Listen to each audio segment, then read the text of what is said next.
Hi there, it's Barb Allen, your co-host of American Snippets. Welcome back to another episode. I need everybody out there to listen up. I am talking to you, that person who works your butt off and you still feel like you cannot get ahead, or maybe you're just simply exhausted. You get sick a lot, maybe you packed on some extra pounds, or even climbing up this flight of stairs, even a short little flight of stairs, seems like a huge effort all of a sudden.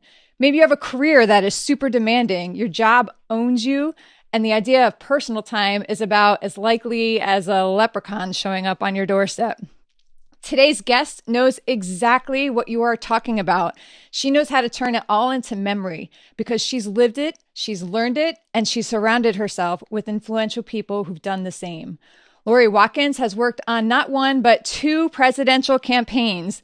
She's reported to the Pentagon for work, and she has traveled the globe for professional and personal pursuits. Once upon a time, she too was burnt out like so many of us are today, to the brink of no return. And it took several significant instances in her own life for her to realize that she was actually in charge of her own well-being and find that strength to make those changes she needed to make.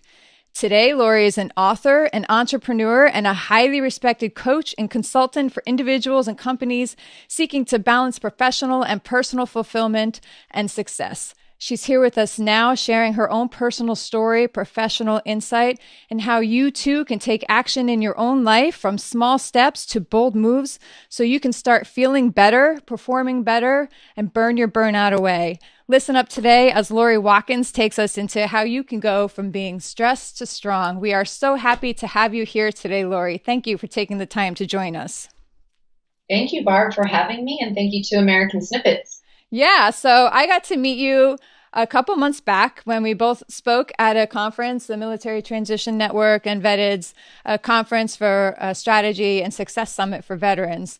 What you had to say, I think, is such an important topic and an often overlooked topic. And I'm so glad that you were able to share that and present it with that specific audience there. And I'm super excited that we were able to follow up and have you on the show. So if you can you just take us back? I have your book here, and we're going to talk a lot about that and send people to your website. I'm going to pop it up here, and we're going to send people to the site where they can get it and go into all of that later. I got to read that book. I just finished it up, the last chapter, early this morning, so it's fresh in my mind. But I like books that kind of grab you first and have a message first. And one of the first things that you do is you just get right into it. You're like, look, you're not burnt out because you're weak.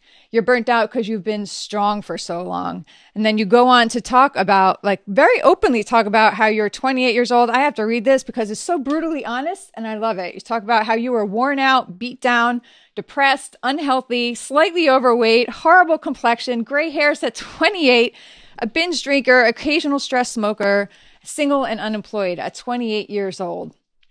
Wow, that is some brutal. That's pretty crappy. Yeah, right. But I love that you just laid it all out there in the book. And I wanted to lay that out there as well, because there's going to be a lot of people listening in all different levels of their life or stages of their life. And there's going to be plenty of people who are 100% exactly where you were. And I wanted to make sure they know that they are not alone and that someone like you has been there. We've all been there, and how you can walk them through it. Can you talk to us a little bit? What was it that led you to that place at your life at just 28 years old? So I was working as the deputy political director for the entire state of Florida for Barack Obama.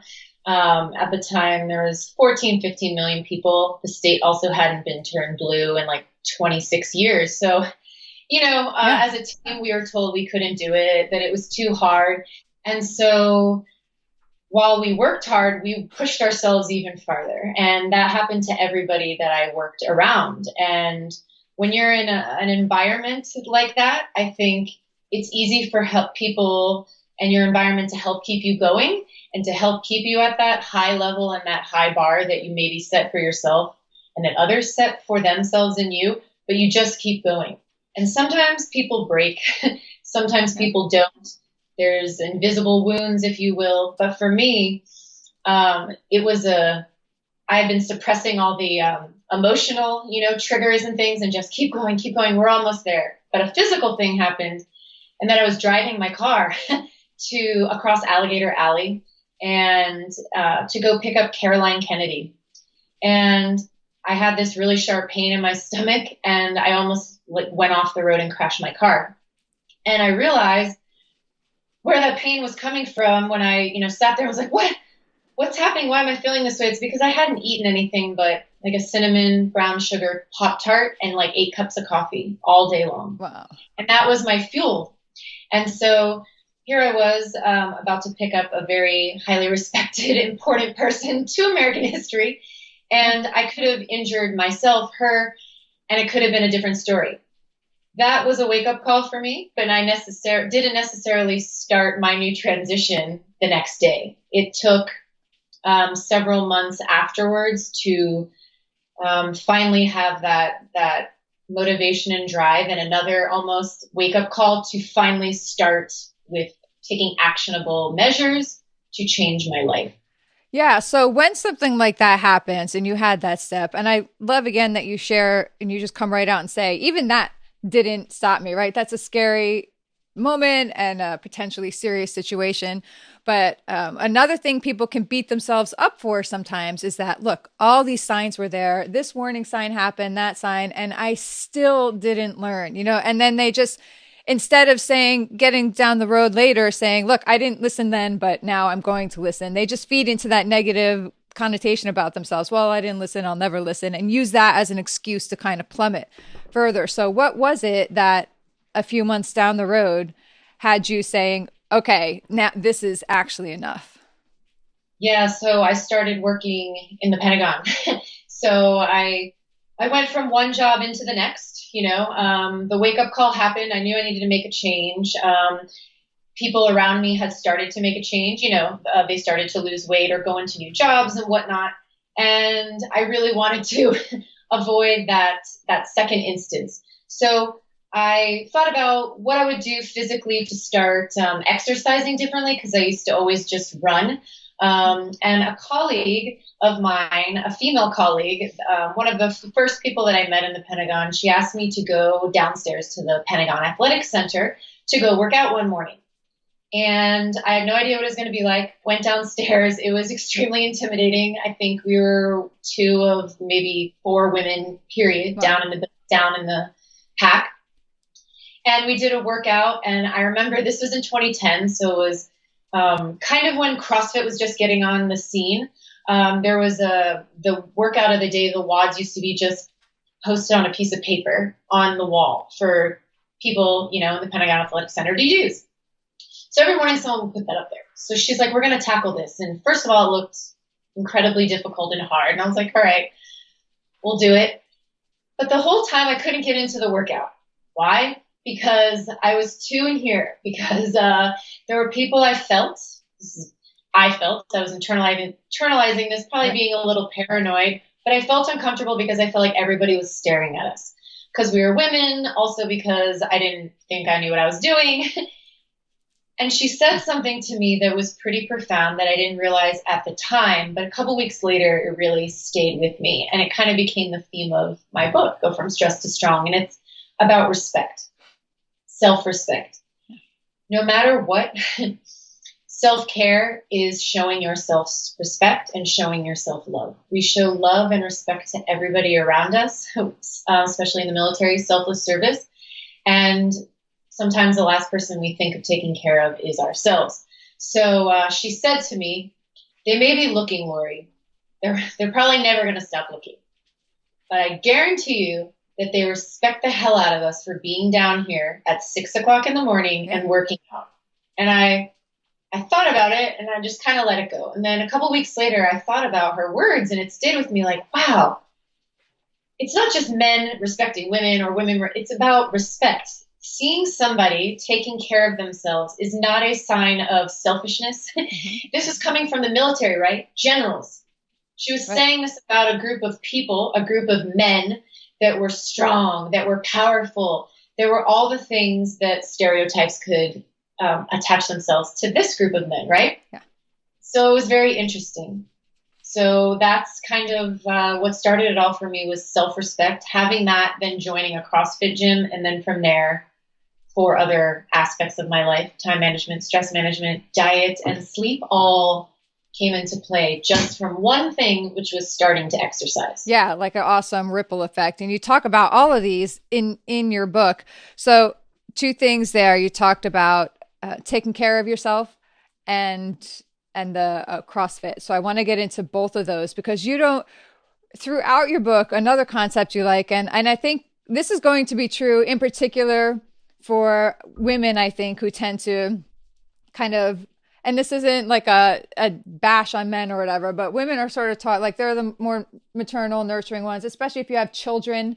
There's a lot of guilt involved, right? And you always feel like, well, you should be putting your children first. You should be putting your family first. You should be doing this. You should be doing that. And a lot of it, and especially with the pressure out there on social media today to be these perfect parents, right? Who have their kids going to this activity, that activity, and you're doing 3 jobs and you're the head of the PTO, blah, blah, blah. And there's no time for yourself. So I want to keep harping on this, and maybe we'll bring it up a couple times because repetition is key. You talk about how you guarded your time and how that was challenged several times in your career. Yeah.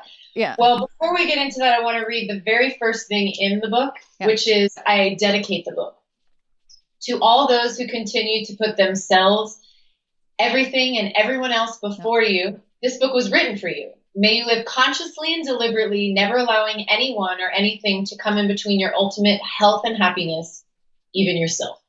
So that goes on your theme of not feeling guilty and being, self-care is being strong. So I was tested a few times. Mm-hmm. I was tested a few times.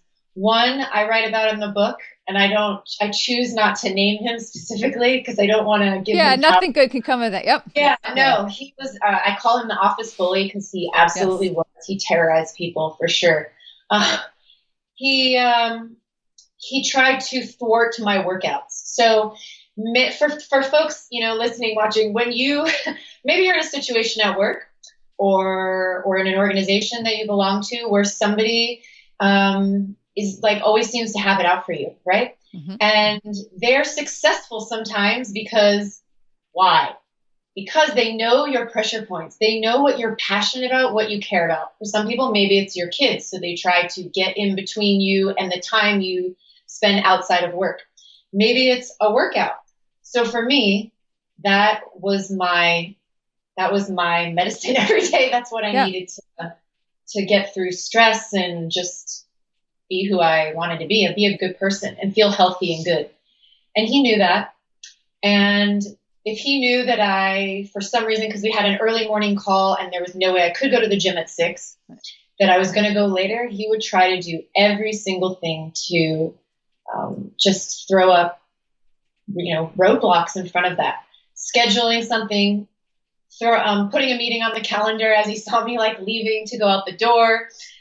The worst was he physically came out of his office and I guess realized that he hadn't set up a meeting or something to get me to stay.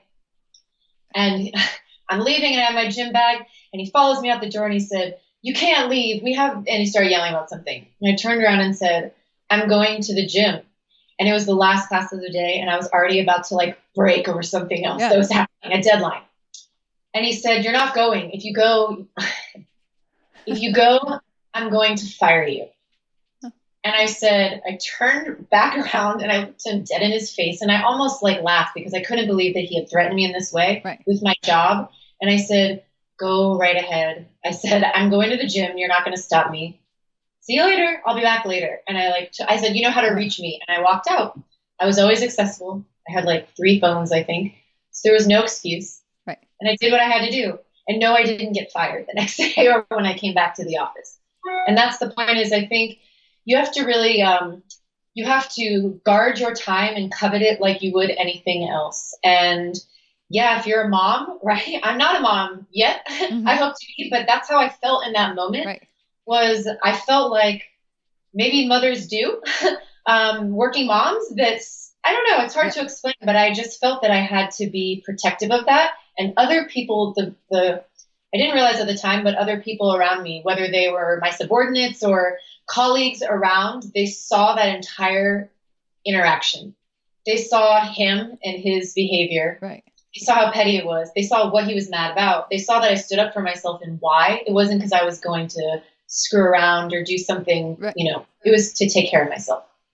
And that like set a tone. I also like brought a massage therapist that I had for myself into the office. I saw that. I was going to ask you about that. I think that's awesome. This innovative idea. So go ahead.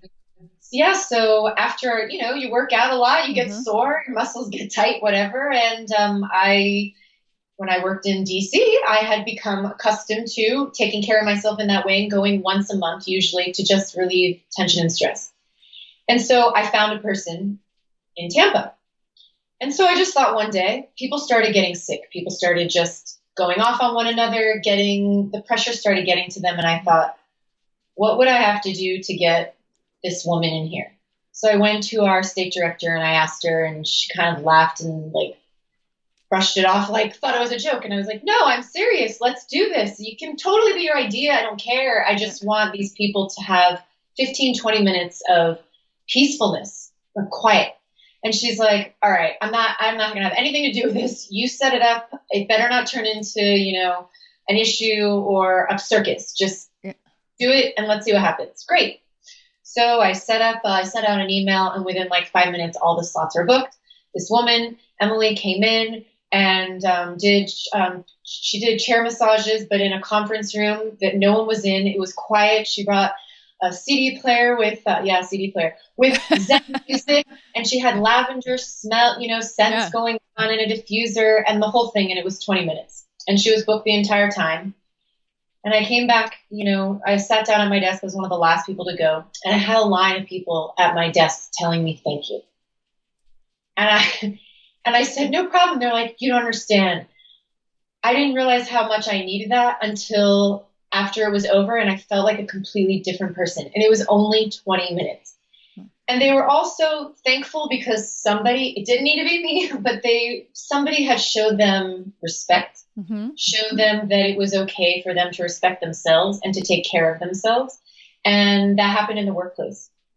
And so it seemed like something small at the time, but it definitely had those ripple effects that you were talking about. So I'm pretty proud of that, because some people came up to me and said that was the first time they had ever had a person touch them or a massage in their life. And their first exposure was a chair massage.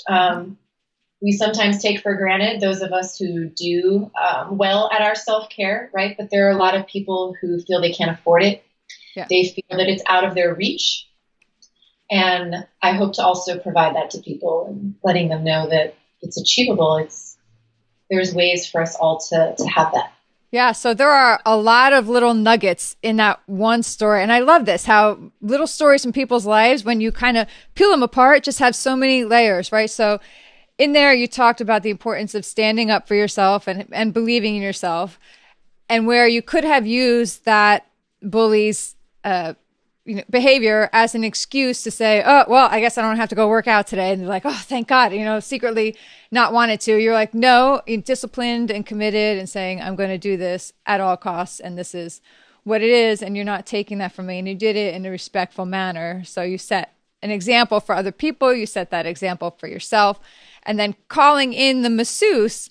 I mean, you have to get creative in the workforce, and you have to have the confidence to do it. And sometimes it's not even how well versed you are, or if you're passionate about something and you believe in it enough, and then like you have the information to back it up, people are going to pay attention and notice and follow and respect that. And then you maybe taught that boss, your superior there, something that she can carry into her leadership throughout the rest of her career. So, I mean, just that one move, if you actually stop and think about it, like how that one move impacted everybody in your office and people who didn't realize that, oh my gosh, that's a wake up call for them, right? Maybe all of those people, maybe a handful of those people started taking better care of themselves that day because you brought in a masseuse, right? And they'll carry that over. I mean, so when you think about the impact and the potential for impact for one decision and one commitment, one move you make, what is the value of that in doing that? What do you think would happen if you had never done that? If you had never brought in that masseuse that day? I don't really want to think about it, but I will, because you're asking me, Yeah. because I have thought about it, I'll be honest. But I don't yeah, it's almost like you don't want to think about it anymore because it had such a positive effect. But if it Yeah. didn't, the reason why I did what I did when I did was because I have the tools now, like we were just talking about, and I can recognize Yeah. very quickly in somebody now when they're at that threshold or at that point where they most of the times are not aware of it themselves. They feel stressed and tired, but they don't know that they are on the verge of breakdown, Yeah. having burnout, or they're going to become aggressive in some way, either verbally, sometimes it's physically, sometimes it's with alcohol, whatever. But in the workplace, you have to act like professional adults, right? And you can't just go off on somebody, no matter if it's a presidential campaign or not. Just because some of them are operated like the Wild West doesn't mean that we don't have, we're respectful to one another. Right. So I saw people on the verge of, they were already starting to get unprofessional and use vulgar language. I saw that happening more and more. I saw people starting to get sick, being out of the office, not being able to work. Mm-hmm. That was one of the biggest takeaways. You mentioned about our superior as a leadership lesson to her. I hope that she saw those positive things that you mentioned, but she also saw the positiveness that I sell this to companies and corporations, right? Your people, when they're happy and they're healthy, they are more productive. Yes. They will cost you less money. I hate to put it that way, but you want to get down to brass tacks. Yeah. She saw that. These massages happened throughout the day, but they started maybe at noon and ended at like 3 or 4. Most people go home at that time. We didn't anyway, but people stayed even longer than they normally did. They were staying until 9 instead of 6 or 7. Not because they felt they had to. They wanted to. They were into what they were working on. Yeah. They were focused. They were more focused. They were more present. They weren't like checking their phone and then getting back to their work. They were actually enjoying why we were there doing what we were doing, because that massage let all that other crap go away. Yeah. So you mentioned that you talk to companies and corporations about that now. Do they resist that idea when you pitch that to them or things like that? Or, what is their initial response? Most of the time they're open to it, which is why they have somebody come in the first place, but they just want to understand how can they make it work, right? Financially, sustainably, to keep it going. Will the employees take ownership on their own to continue maybe a group mm-hmm. think, right? Like a program or a challenge and work together and sign up for races or walks or, take their own initiative. Or some larger corporations, businesses bring somebody in maybe full time to keep that going. There's a couple different models, but they usually want to know, how can it benefit me, organization, my company? Maybe make our health insurance costs go down, things like that. But also higher productivity. Are people out of the office? What's the rate of return? So most of them are pretty open to it. Yeah, which is a good trend to see. Yeah. And companies are definitely taking notice. Companies that make food, people that produce food, they're taking notice. So that's also just changing things. And when our food starts changing, I think it also starts changing culture. Yeah. When people start really focusing on what are they putting into their bodies and eating, they want to work out more. They, want to be active. They don't want to smoke cigarettes anymore. They, want to be better people, be healthier, and live longer, because we have one life. Mm-hmm. There's a lot to try to cram into this one life. And I see a lot of older people that wish that they could turn back the time also. Maybe they're, baby boomers still working, or they're about to retire. And I see that with people that are about to retire, people from the military also. They were taking care of themselves physically as much as they had to, per se, but now they're on their own. No one's telling them what to do anymore. No one's prescribing that workout or giving you a test that you have to pass in order to stay in the military. Right. So are you going to go off the rails? Or are you going to be better than you were before? Because now you're doing it for yourself. Yeah. You have to maintain that. So again, you just brought in a bunch of things to talk about. the diet, and your book goes extends. I'm going to hold this up again because I'll do this a couple of times, and we'll pop it up on our website, and we'll send it all out too as well. But you talk a lot about food in there, and I can tell you again, this is something that seems to be coming a little more to the forefront lately, and people are becoming a little more aware of what goes into our food and all that. But tell us a little bit about the diet that you discovered at CrossFit, right? When you were, Yeah. yeah. Can you talk Yeah. about that? So starting CrossFit, I quickly realized that I needed to change my diet because I needed to have enough energy to fuel myself through that diet. I also would go to a meeting in the morning after working out from 6 to 7 a.m. I'd arrive at the Pentagon and have a morning briefing every day that started at 8:30. And not every morning, but most mornings, there were plates or trays of sweets, donuts, muffins, you name it. Not really any fruit. Coffee, not really any water either. Coffee and these plates of sweets. And I really I just started paying attention more to what other people were doing, other people's actions. I wasn't necessarily judging them. I was just more observant because I had this change that had started within me and around me, and people that I was working out with, they were eating differently, right? So I'd see these folks jamming 2 or 3 donuts into their mouth, and I was just shocked by it. And I certainly did not want one, because then it would have been like I would have canceled out my entire workout that I just did. Like, what the heck did I just do that for? It was pointless. So I started being more mindful. I started being more observant of other people and their behaviors. I needed and wanted more fuel to be more successful, to not just lift heavier, but do some of these workouts in this new form of exercise that I wasn't used to. So I discovered a Paleo Diet, which is they call it the caveman diet. So it's really only your source of protein is meat. You get nuts, fruit, vegetables, and that's about it. You can't have grains, dairy, sugar, processed foods, and things of that nature. A couple years after that, Melissa Hartwig came out, co-created the Whole30 diet, which is basically building off of paleo. So I discovered that through CrossFit. I started it, a challenge for myself to go just paleo for 30 days. Wow. I did it with the gym. There was a round going on. And so I thought that's the best way to approach this is for accountability. Accountability, yep. Is that clearly I am not going to get support from people at work because they're eating the donuts. And so I need to find some other support system. So I did this for 30 days. The changes were completely they were life-changing in my brain, to my stomach, to my gut, to my everything. I instantly started sleeping better, falling asleep naturally. I had more energy when I woke up.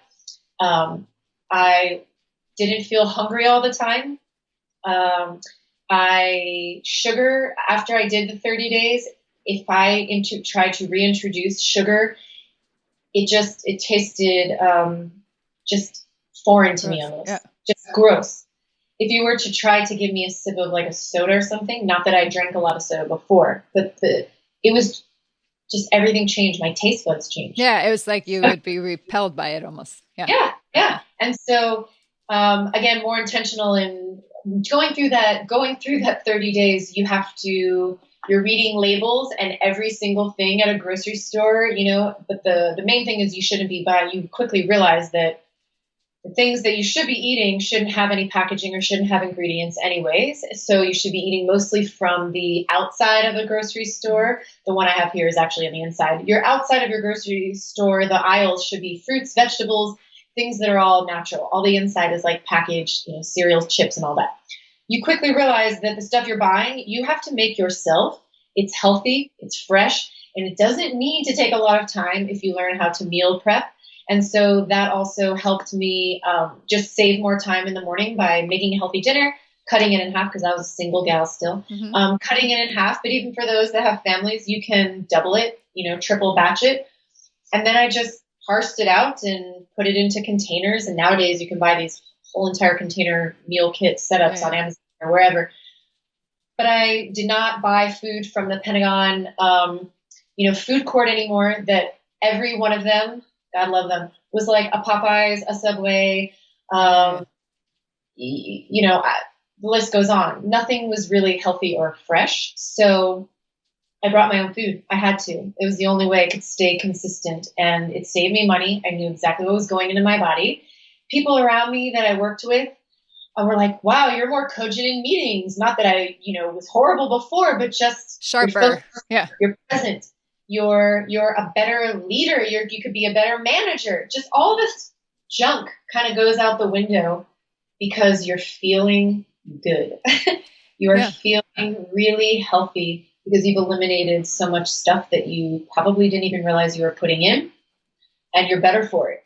And moving on, I don't know if you planned on getting into the 80-20 rule, but I have this 80-20 rule, about 80-20. I talk to my clients, and I have a section in the book about think of your body as yourself as a bank account. Okay? I have that written down here because I love that. I love that you said that. Yes.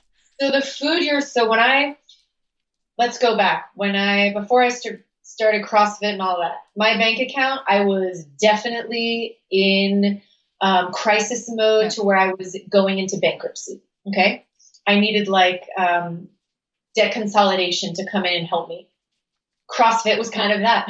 Yeah. So then I started figuring out, I needed to eat healthier, did the Paleo Diet, realized, oh my gosh, every time I'm eating something good, it's like building back up my bank account. So if you're starting out, because for years you have been unhealthy, you have not really cared about what you're eating, only what tastes good, not counting calories, you're overweight, not working out, then your bank account is not looking good. You're in the red.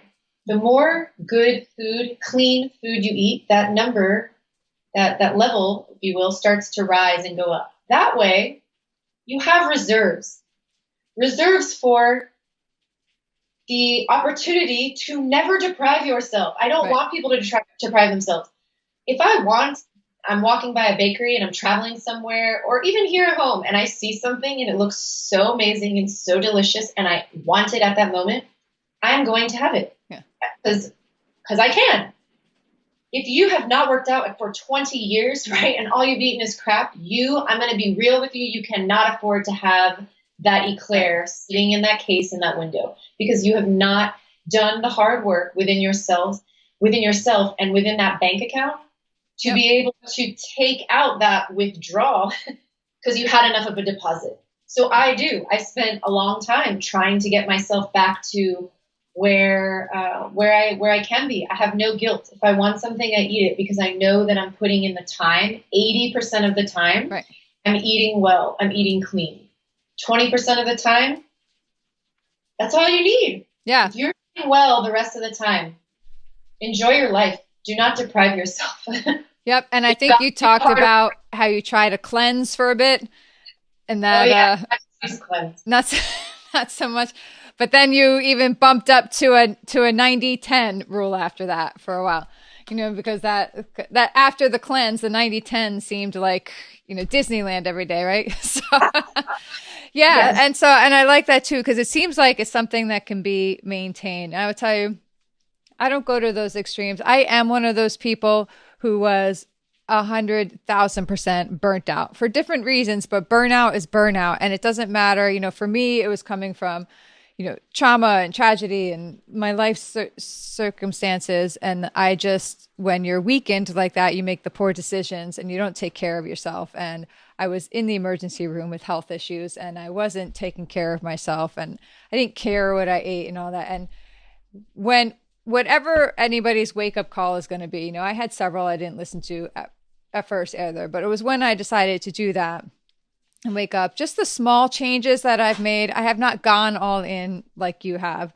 And I think I'm slowly coming along that path, right? But everybody in their own pace, which is why I appreciated when you said, because it can be a little much. I'm telling you from somebody on the other side, if you're looking at someone and it's like CrossFit, I'm telling you right now, I am not a CrossFit person, right? And so, but it's for a lot of people, it's like, well, no, this is the only way. So the fact that you include those two things in there, you're like, look, CrossFit, it was it for me, but it's not it for everybody. And then you're like, here's how you can find some alternatives. Maybe you don't go all in on this particular diet, but here's how you can take the small steps. So what you do, and I want everybody to pay close attention, because whatever reason, if you're sitting here listening and you're thinking for whatever reason, okay, well, Laurie did this, but I'm not going to do that, and I can't do that, and I'm not going to be. She's going to take all those crappy excuses and just very politely, nicely explain why you can, like why they're non-existent, right? It's just sometimes we are our own worst bully. We're that one saying, I'm going to, like, you're not going to go to the gym today, right? So I love that you include that. Can you talk a little bit about some of those smaller steps that people can take, and what maybe some that are in your book, maybe some that aren't, about like how somebody who's going to kind of moderately begin that process can go ahead and start that? So I want to bring up once again the self-respect. If you keep that at your core and remember that as being accountable to yourself. So back to when that guy was trying to, prevent my workout, I fought like hell because I promised myself that day that I was going to get that workout in. I was not going to break that promise to myself. And if you can kind of start from there, I know it might sound easy to do or maybe too hard to do. Don't let anything or anyone come in the way of it. Just like you wouldn't if you knew you had to go pick up your kid or your dog at the end of the day. If you didn't, they would be left there alone, right? Yeah. You are really held accountable to that. I really want you to think of cooking a healthy meal and or working out in the same way, that like it is necessary and essential to you. So some easy ways are start with a routine. You've got to build a routine, and I'll give you quick, easy ways to do that. Not everybody may have the opportunity to work out first thing in the day, but and sometimes now I change it around because I work out of my home office. So my schedules, I have more freedom. Before going to an office, I always had to work out at the beginning of the day. So I'm going to give that as the advice to 98% of people, because something always comes up, right? Yes. During your day that will thwart your, dinner plans, your workout plans, whatever. If you get it done the first thing of the day, I want you just not to check it off to get it done. It's going to make you feel amazing because you worked out at the beginning of the day. You have to probably wake up earlier to go to that workout. So please go to bed earlier. Get that sleep. Sleep is so essential. Oh my gosh, that's something that I really believe contributes to a lot of people not doing the things that they want to do. So I don't want to go full into sleep right now, right at this moment, because we might go into that later. But sleep, if you get enough sleep, you're going to have more energy to wake up to go to that workout. You're going to have the energy to make that good breakfast after you go to the gym. You're going to feel more rested and focused throughout the day. Hold yourself accountable by getting a buddy. I'm a CrossFit coach now, but for 7 years before that, when I was just going to a gym, I pay somebody to coach me in the gym because I need that. I know my personality. I know my style. I've tried going to the gym with my own workout maybe and working out by myself. It doesn't work for me. Nope. I need someone telling me what to do. And number one, I love the community. I love the people around me. We're pushing each other, but we're also holding each other accountable. When I leave, I'm like, I'll see you tomorrow at 6, right? And they're like, yep, see you at 6. If I don't go, I'm not only letting down that person, that man or woman that I said that to, because also my word to me is everything, but I'm also letting down myself, right? That self-respect of, oh, I just didn't go. Who did you let down? 2 people or 3. Right. So get a buddy, do something together. The other thing that I would mention is start small. Again, bringing up the CrossFit. No, CrossFit is not for everybody. I did it as a challenge to myself. I didn't think that I could do it either. I do think everybody could do it. We have 45 people at our gym that are 65 and older who do it just for fall prevention and things like that. It's amazing. But you can start out small. I even have a program where you can do these workouts from your home on the floor, using mats and free weights, very light weights, or you can do it from your office. You could do it from a hotel room if there's not even a gym in the hotel. There are so many different things that you can do to start small. It doesn't have to be even going and joining a gym. Maybe that is a first step for you because you need that push. Right. But maybe it's walking with a neighbor. Maybe it's not letting your dog out in the backyard and taking your dog on a walk instead. I'm serious. Craziness. That's crazy thought. Right? Yeah. Those are I know. Yep. Huge. Something that I was trying to gently nudge my fiance into amping up his working out recently. Something that we started doing that turned out to be wonderful for the three of us, me, him, our dog. Every single day we go on a walk together. Yeah. It doesn't have to be for more than like 20, 25 minutes, but we go on a walk. It's our chance to, as a couple, connect with one another. It's our chance to be with our dog. He definitely looks up and he smiles all the time because we're together, but it's a way of exercise. Yep. We go on like a speed walk and we do it together. Maybe it's holding each other accountable. I'm holding him accountable, but it's something we're doing together. Something else you could start is meal planning for yourself. That doesn't have to be too difficult. And that is making a good meal for yourself, your family the night before, and purposely making enough that you have leftovers. Leftovers used to be like a word people used to make fun of back in the day. Now I love them. Yeah.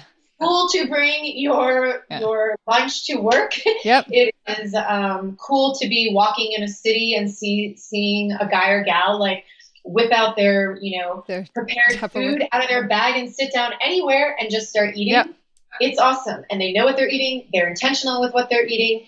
And it might have cost them less money. But doing that for yourself, and it will save you time in the morning. So you're not like, what am I going to do for lunch? And then you don't have to go get fast food or takeout later because you brought something. And you're in a hurry. Yep. You're in a hurry. I just want to go back to, I'll list one more, and that's the morning time. I love the morning time. I get up early. Yeah, me too. I can't even sleep in on the weekends anymore. I don't set an alarm, but I still always wake up early because I want to get up and live my life and get going. Yep. And so getting up early. Okay. I talked about this. I think you remember at the conference about what is the first thing we do when we wake up in the morning. Everybody, I don't want to say everybody, but probably 90% of people wake up and they get this thing out and they don't call anyone, but they start getting on their phones. Right. They check before they even maybe say good morning to their partner or spouse or whatever next to them and say good morning. Okay. I have been caught doing this and it has been pointed out to me, and that's why I'm bringing it up, is be intentional with your morning. The phone hopefully isn't even in your bedroom. And maybe do a meditation, maybe journal, maybe read 4 pages or a chapter of a book. Maybe you fall asleep at night and you can't read at night, but you have been dying to read a book for pleasure. Right. Do it in the morning. I don't have time for that. You might tell yourself, right? I have to get up, get my kids going. If you get up just a little bit early, have that time for yourself. So you're not just picking up your phone and jumping out of bed, sometimes not even making it, and going and starting your day. Wake up, be intentional. This is what I'm going to do today. Maybe you look at your phone at the end to go over your calendar again, but you already know because you looked at it the day before. You already have your meal planned out. You know if you're going to dinner with a client or whatever later. Yeah. Hopefully you know the restaurant. You've looked at the menu beforehand. You know if there's stuff that you can eat. You're going to, try to have a plan for yourself. If you're put in these situations where you're not eating at home, these are all just little tips and tools that I give in my little book. Things you could do to just be mindful overall and kind of take the front seat, lead your own self to success there. So I want to talk quickly, just a couple quick questions before we got to go. I want to talk, you mentioned a little bit there about a program that you offer that you can do some exercises right in your home. Can you tell us about the programs you offer? So I have a 6-week program that I offer consecutively throughout the year, and I usually don't take more than 25 clients at a time. And it's called Ready, Set, Strong, and it is a program designed for go-getters, type A, busy working professionals, moms, students, even anyone that feels they are too busy to start this journey, take control of your life. So for 6 weeks, I give you recipes for 3 meals a day. They're all on the program, and it's a Paleo Whole30. So you are doing a challenge, a reset with yourself, but it's for 6 weeks, and it also goes over fitness. It goes over diet and mentality. And mentality is all of the things that we need help with as far as time management, our sleep, our stress management, and how we can incorporate that into taking care of ourselves, not just in the gym and in our kitchen or at a restaurant, but everything else that contributes to all of that. How we're really, really focusing and respecting ourselves with self-care. Perfect. So I offer that for $199 for 6 weeks. Sign up at my website if you're interested, or call me. My number's up there too, or email me with any questions. But I've had hundreds of men and women going through this program who they're busy on the road, but they're able to do the workouts, like I said, from a hotel room. So important. Yeah. Or like anywhere. There's no excuse. That's huge. That's huge to be able to take it on the go. So what is your website where people can find that? So it's www.laurieawatkins.com. That's LaurieAwatkins.com. Great. And you're on Instagram and Facebook as well. Oh yes, all those Instagram, things. Twitter, everything with the same handles. Same handles. All right. So I'm also going to throw out there quickly is if anybody is interested in this and wants to go ahead, leave a comment on this podcast wherever you listen to it, on iTunes or Stitcher or whatever your platform is. Leave a comment and then message us info@americansnippets.com. Tell us what you love about it. We'll go ahead and send the first 3 people to do that. We'll get you a copy of Laurie's book and we'll send it right out to you, but they have to leave the podcast review on American Snippets so we can see it, screenshot it, and then take it, email us info@americansnippets, and I will get you Laurie's book. I always like to say, I know people get engaged with the guests and their stories and all that, but one of the things I keep harping on, I'm like, look, you can be inspired all you want, but inspiration without action is entertainment. I'm always screaming that. I'm like, no one's here to entertain you. So I want people to take that into action. So I want them, when they feel drawn to a guest or the story or the message, I want them to follow up with that guest and follow up on that guest story. So I'm not going to just bark at them. I'm going to help them do it. Right. So I'll go ahead and get a copy of that book and send it to the first 3 people who do that as well, and let us know what you like from it. So I see you're wearing a West Point shirt, and I know we wanted to get around to that. West Point is about 30 minutes from where we are. I'm well versed in it, and it's gorgeous up there. What's your West Point tie? So I was a guest lecturer at West Point on 2 different occasions, going to teach about winning strategies in politics, American politics, and how they're taking American government classes there, and how important our government is, how the structure is, but also explaining to them kind of some of the ins and outs of the Department of Defense even, and how it works, and how that ties down and trickles down into decisions that are made for the school in which they attend, the university, and how opportunities for them once they're either after they come out of the military, what contracting looks like, and government contracting and things like that. But it was really focused on American politics and how important your civic duty is, and how our country can be shaped through campaigns that are won and lost. And yeah, they were pretty. The kids are extremely intelligent and smart, and I just loved my experience there. But yesterday, over the weekend, there was a football game that was played, West Point against Oklahoma, and they got a standing ovation as they left the field, and they were beat by Oklahoma. And there was a headline today on a pretty large running newspaper. The headline was that the West Point team, even though they were defeated, they left the locker room spotless. Mm-hmm. And I say that because not just in sports, but sometimes we hear of people that have, or groups that have poor behavior or bad behavior after something happens that they don't necessarily agree with, right, or they're angry and let their emotions get the best of them. Not these guys. They showed extreme leadership and just their character by what they did. So shout out to them. It's a great university. Love the military. It is. Yeah. It's But no thank you. easy life there. It's no easy life there either. No, So, and one quick thing, yeah, Barb. In my book, I also interviewed a West Point student. yes, He he goes through his account of being a student and being prescribed things to eat, right? Given, right, yeah, going to the mess and food is available and it's given, literally given to you. It's your choice of whether you want to eat it or how much you want to eat it. But even him and a lot of his classmates would get rice steamers and go back to their dorm rooms and make their own salmon and rice because they did not feel right. that the food that they wanted to eat that made them healthier and feel better was being served 100% of the time down at the mess. And so they would cook their own food.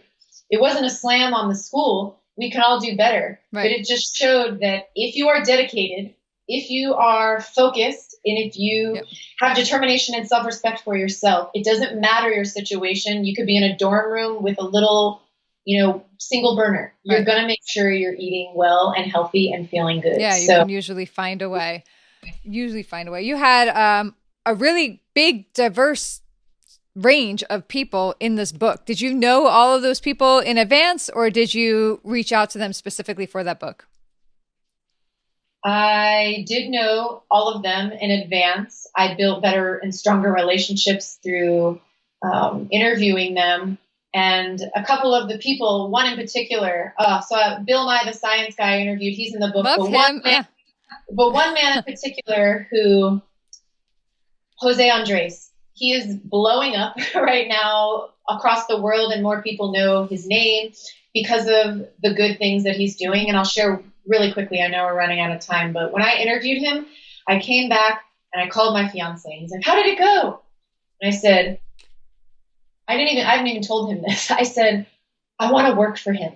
And he's like, "What?" He's like, "You went there to interview him." And I said, "No, you don't understand. Since meeting Barack Obama and working for him, I've never met anyone else in my life who I admire so much, and I am in awe of the human being that he is and the good that he has done for so many people and the heart that he has." And that was where my statement came from, is that, yeah, I would drop everything to go help this guy because I believe in the things that he's doing. And so, yeah, he just had a book that came out too. We fed an island. He fed over 2 million meals to people in Puerto Rico who, it's about respect. People deserve good food, not just an MRE. Right. That is not a good meal, a healthy meal, even if it's just rice and beans, but it's a hot meal. Mm-hmm. When people are in crisis, when they are feeling like nobody cares about them, that they're, at the bottom of the bottom, hopeless, food and a hot meal can usually lift somebody up. Goes a long way. Goes a long way. So it does. Yeah. Love it. All right. So here at American Snippets, we talk a lot about the American dream. It's a large reason why we started this, because we saw a trend out there in the media and the news trying to convince everybody the American dream is just a farce, a fallacy, over and dead, not available to you. So we're going for ours. We love the way that you've gone for yours several times, just leaping from one path to the next, even without a secure place to land. You just went for it anyway. We love that entrepreneurial kind of pioneer spirit. But I'd like to ask you, what is the American dream to you? What does that mean to you? Wow, that's a great question. The American dream to me is, whether you are born here or not, that you can come to this country and you can make it. And what making it means is different to every person, mm-hmm. I believe, in my opinion, but making it in that you can become successful, you can do good, and there are people and there are resources there to help you and support you. We have an incredible country that we live in where it doesn't have to be just competition all the time. There are so many people that just want to help you. You just have to ask them. So if somebody sees something good in somebody else and they want to help them achieve that dream, that goal, because it's to do good, that's what I believe the American dream is having a goal, having a dream to do good. And whether you come out of that, with a group of people helping you or with one person, you did it. You didn't do it alone. Love it. Did it with help. Love it. All right. Last question. If we could call up one person today, if you could call up one person today that you've never met, one person in the entire world that is still living, you've never met, and you want to spend the afternoon with, who would that be? Ruth Bader Ginsburg. All right. She's on my list. Actually want to interview her. So I feel like, and a lot of people, I'll ask this question and they name that name. They're like, oh, I always wanted to do it. And I'm always like so in awe because I feel like everybody we've interviewed, and you're no exception by any means, I feel like you can make that happen.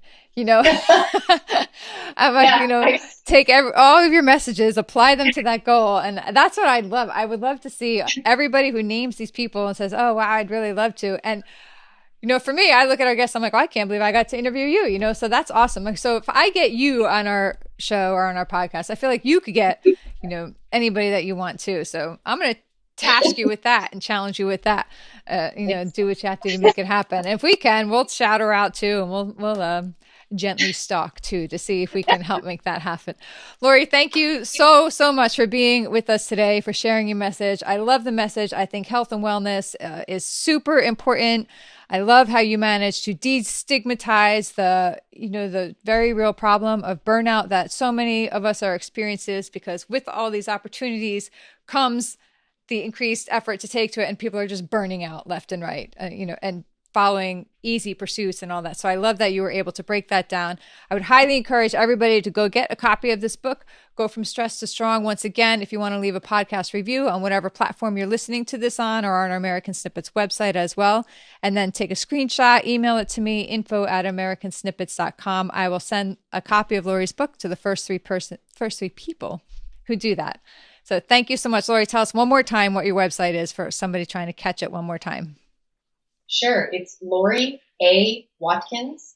That's LaurieAwatkins.com. Perfect. Thank you so much. Thank you, Barb. Thanks, American Snippets. Yay.